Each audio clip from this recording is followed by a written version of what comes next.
Hey, John Stacy here.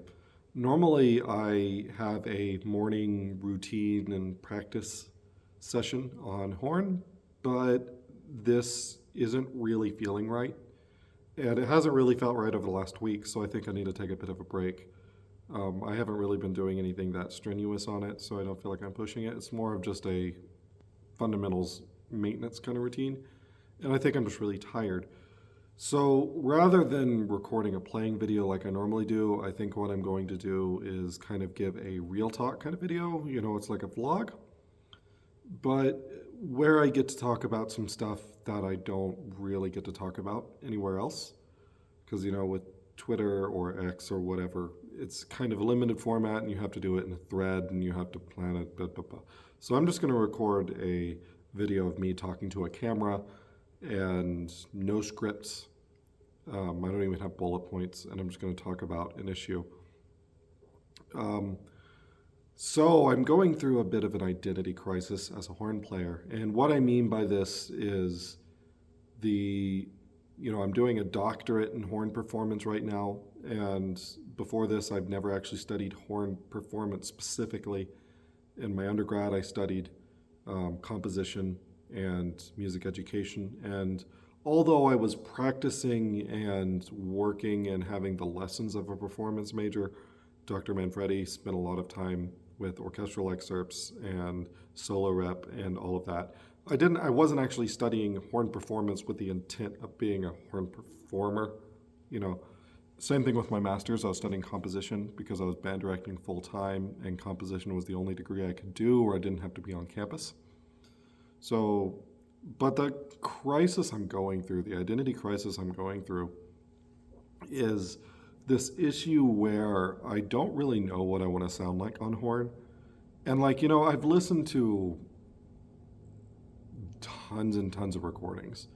I've listened to all of the pivotal recordings, the Dennis Brain Mozart Concerti, the Barry Tuckwell Mozart Concerti. I've listened to lots of recordings of Strauss and a lot of other solo rep.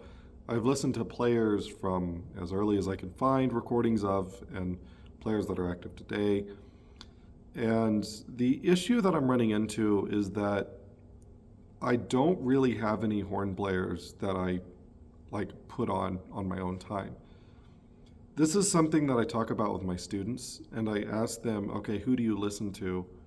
And then I have to ask the follow-up question, but who do you listen to whenever you aren't feeling like you need to listen? So, if I'm talking to one of my trumpet students, I'll ask them, who are you listening to? And they'll give me the correct answers. They'll basically be like, well, I've been listening to Maurice Andre, and I've been listening to Wynton Marsalis, and I've been listening to, and they'll give me answers like that, But then I'll ask, who are you really listening to? You have to drive, 30 minutes for whatever reason. You get to put some music on, and then they'll tell me, oh, okay, well, I'm listening to Drake. And so that's who they're really listening to, and that's fine. I think that's great. So I had to ask myself this question, who am I listening to? And, it's a bunch of Japanese bands. It's T-Square, it's Cassiopeia, it's solo musicians, mainly trumpet players, Eric Miyashiro, Maynard Ferguson, Wayne Bergeron. It's like I'm listening to that kind of music. And I realized that if I listen to a horn player, it's because I'm specifically telling myself I need to listen to a horn player. But it's been a long time. By a long time, I mean well over 10 years since I've listened to a horn player. Because I was just like, I feel like I'm going to listen to some music on the car ride. I'm going to put on Radek Bavarak. And that's kind of a problem because, if I'm needing to progress as a horn player and develop my sound, and I don't really find myself listening to other horn players unless I absolutely have to, well, this is a problem. The other part of this is just the idea of I don't even know what I want out of the horn. And it's I love playing it and I have a lot of fun playing it. And the biggest thing is just the idea of like, I'm the most technically proficient on it. So if somebody wants to really have me on a project and they want me to really be a heavy hitter, it's the idea of they'll have me on horn, you know. But whenever I'm trying to advance the horn as an instrument that can play out of classical music, because I'm not really a classical player. I can play classical, but whenever it comes to me as a musician and the style of music I write in, the style of music I produce in, the style of music I arrange in, what I like to play, the music I listen to, I'm a jazz fusion player. And the biggest problem with this is that horn is not really used in jazz fusion. And like, you know, I've gotten a few people to like write parts for me, but there's no widespread push for more horn and jazz fusion. And that also applies to jazz and rock in general. There's a long history of the horn in jazz, going back as far as there's been jazz, but it's always been a secondary kind of thing, you know. Julius Watkins won Downbeat in 1950 and 1951 for the best artist in the miscellaneous category, which is kind of weird to me because, like, you know, I don't think Downbeat's still a thing, but oud gets a category. You know, Middle Eastern instruments get a category. Violin gets a category. Bowed strings that aren't violin get their own category. And all of these instruments that are pretty atypical in jazz get their own category in the downbeat pool, but then horn and everything else is in miscellaneous. And so, you know, there's this history of the horn used in jazz and other things, but it's always been secondary. And whenever I'm thinking about my identity crisis and I'm thinking about what needs to happen going forward, I'm kind of like, oh, what am I supposed to do?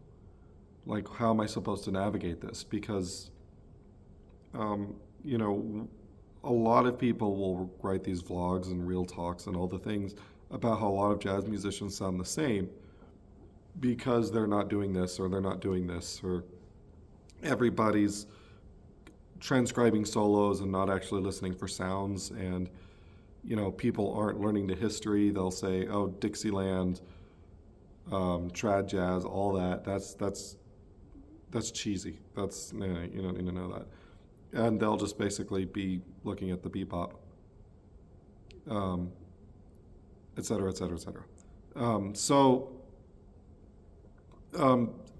Whatever it comes to how I relate in that is that I've tried to learn the history. You know, I've tried, spent a lot of time transcribing bits of solos that I like, you know, things that speak to me, and I've tried to listen to the music, and I've tried to do all that, and I've put in a lot of time to develop myself as a musician who can fit into the jazz canon. But I have a bit of a difficulty interacting with other musicians because they'll be like, you know, well, horn wasn't used in those styles of music, so it's not, don't insert yourself into the history, you know. And, you know, I'll point out, like, well, here's where I transcribed this. This was a recording of Julius Watkins, you know, who's a horn player, and he's playing with Thelonious Monk. So I transcribed his solo on this Monk chart, and it'll be like, oh, well, okay.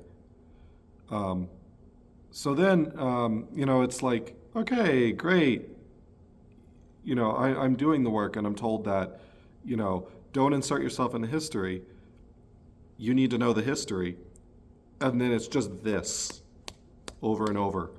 Like, and whenever I'm trying to go forward, you know, it's like, all right, well, I'm not trying to insert myself in the history. I'm not trying to tell these people from the 60s or the 40s that, you should go back and add horn to your big band chart. That's not what I'm doing. I'm trying to think there's a lot of people making music today in styles that are relevant today, that are developing today, and I want to be part of that going forward. How do I do that? And the answers I get are this. Don't insert yourself in the history, but you need to know the history. And so I'm learning this stuff, and, you know, I'm not going to say that I'm playing at the level of the top jazz musicians of the day. I'm not claiming that, but it sometimes feels like I have to. It sometimes feels like I have to basically be so advanced and developed as an improviser just to be considered a musician. It's like you have a saxophone player, they can improvise at a college level and they're considered jazz musician. It's just fine. They're considered whatever they want to be. If they say, I'm a jazz fusion musician, and they play at about the level of an average college freshman, because they play saxophone, they don't need to defend themselves. It's like, great, do these things. But because I'm a horn player, they will look at me, and even though I play, I'm not great, but I play more than a college freshman level, they're going to look at me and go, Have you considered playing trumpet just to be safe? Have you considered learning trombone? We need a trombone player, But they'll never tell a saxophone player that. The saxophone player shows up to the gig and makes an absolute mess. They'll never look at him and says, have you considered playing trumpet? They won't do that. Like, that's not their response, because saxophone has a place in the history. And I'm looking at it going, how am I supposed to go forward? And so I don't listen to horn players. I don't really care about it. I want to play the horn. I love the instrument. I don't really want to switch to other instruments just because they're more practical or more usable. And I don't know how I'm supposed to advance myself going forward and discover a sound because, I'm not really getting anywhere fast. It doesn't really matter how many recordings I produce myself. It doesn't matter how many bands I put together. It doesn't matter how much I arrange. It doesn't matter. None of that matters. I literally am like going to people and I think, oh, that's really cool. I really dug your solo on that chart. Like, fantastic. I really like your jazz section sound. I record these big band charts and they're like, oh, that has a lot. Like, man, that's cool. But then I'm like, hey, can you write a horn part for me? And the vast majority of them get this like,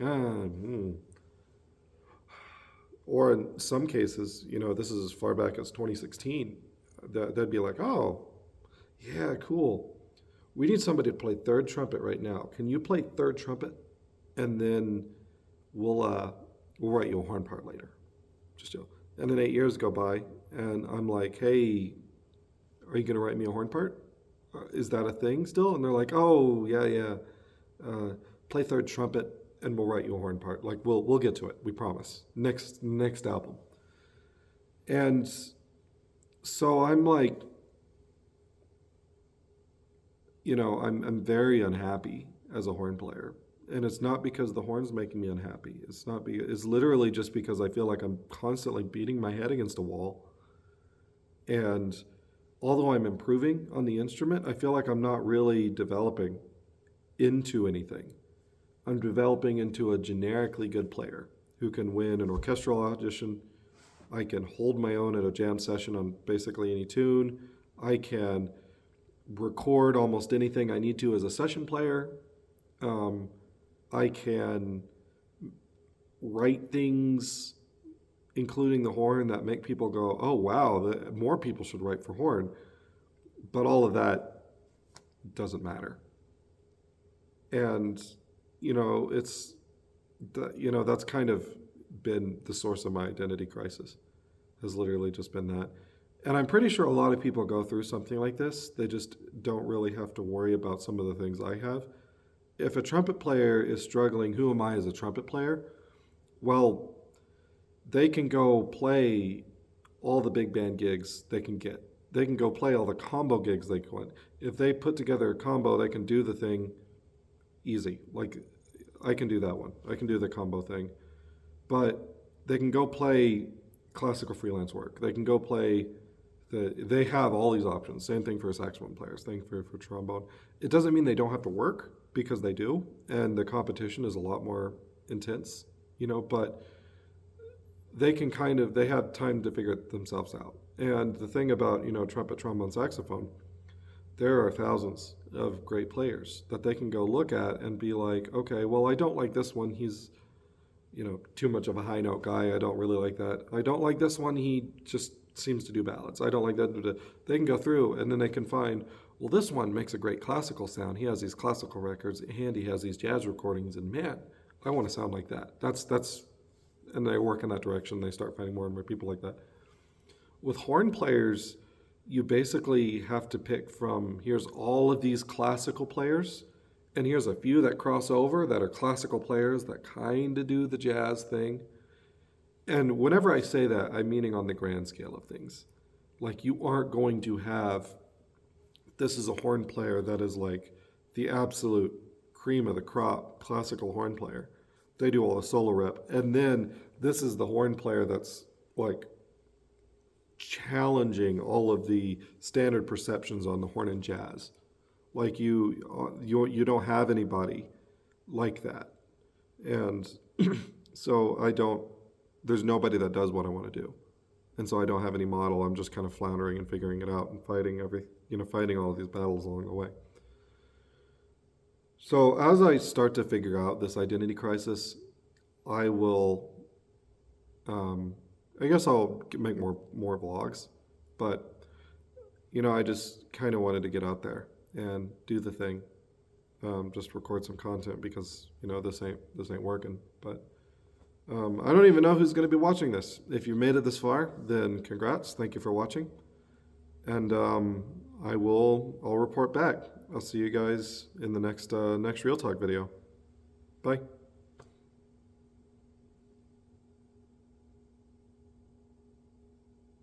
Oh, that doesn't work. I can start the video by raising my hand and it recognizes the 5 or recognizes the open palm and it'll do the thing, but it won't work for stopping. Anyways, bye.